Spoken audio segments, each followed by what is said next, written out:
Assalamualaikum warahmatullahi wabarakatuh. Hi friend, I'm Jasmine. Let me tell you the story about the snail and the whale. This is the tale of a tiny snail and a great big grey-blue humpbacked whale. This is a rock, as black as soot, and this is the snail with the itchy foot. The sea snail slithered all over the rock and gazed at the sea and the shapes in the dock. And as he gazed, she sniffed and sighed. The sea is deep and the world is wide. How I long to sail, said the tiny snail.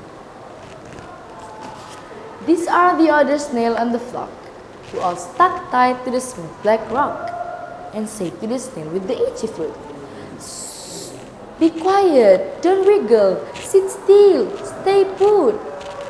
But the tiny snail sighed and sniffed, then cried, "I've got it, I'll hitch a leaf." This is the trail of a tiny snail, silvery trail that looped and curled and said, "Leaf wanted around the world." This is the whale, who came one night when the tide was high and the stars were bright. A humpbacked whale, immensely long, sang the snail a wonderful song of shimmering eyes, coral cave, shooting stars, and enormous waves. And this is the tale of the whale. He held it out of the starlit sea and said to the snail, "Come sail with me." This is the sea, so wild and free, that carried the whale and the snail on his tail to towering icebergs and far-off lands, with fiery mountains and golden sands. These are the waves that arc and crash, that foam and frolic and spray and splash the tiny snail and the tail of the whale. These are the caves beneath the waves, where stripy fish with feathery fins and the sharks with hideous toothy grins swam around the whale and the snail on his tail. And this is the sky, so vast and high, sometimes sunny and blue warm, sometimes filled with thunderstorm, with zigzag lightning, flashing and frightening the tiny snail and the tail of the whale.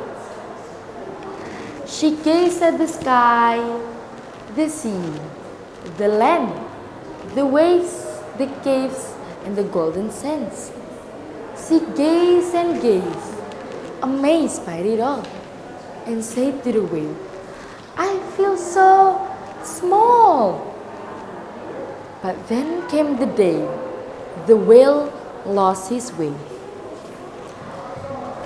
These are the speedboats, running a race, zigging and zooming all over the place, upsetting the whale with their ear-splitting roar, making him swim too close to the shore.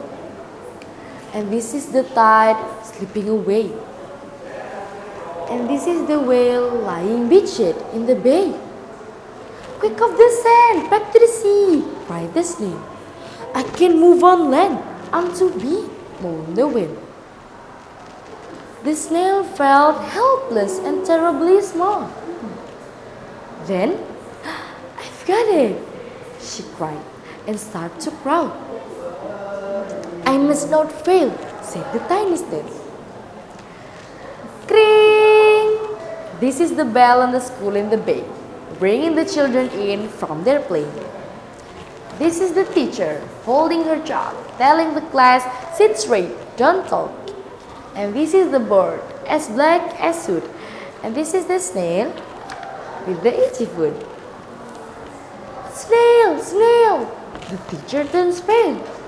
"Look, it's leaving a trail," said the children.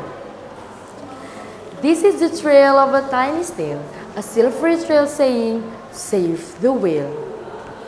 And these are the children, running from the school, fetching the fireman, digging a pool, squirting and spraying to keep the whale cool. And this is the tide coming into the bay. And these are the villagers shouting hooray! As the whale and the snail travel safely away, back to the dog and the frog on the rock, who said, "How's time flown, and haven't you grown?" And the whale and the snail told their wonderful tale of shimmering eyes, coral cave, shooting stars, and enormous waves, and of how the snail, so small and frail, with her looping, curling, silvery trail, saved the life of the humpback whale. And the whale held out his tail and started to crow, snail after snail, and they sank to the sea as they all set sail on the tail of a great big grey blue humpback whale. This story called The Snail and the Whale. It's by Julia Donaldson. Thank you. Hope you enjoyed. Wassalamualaikum warahmatullahi wabarakatuh.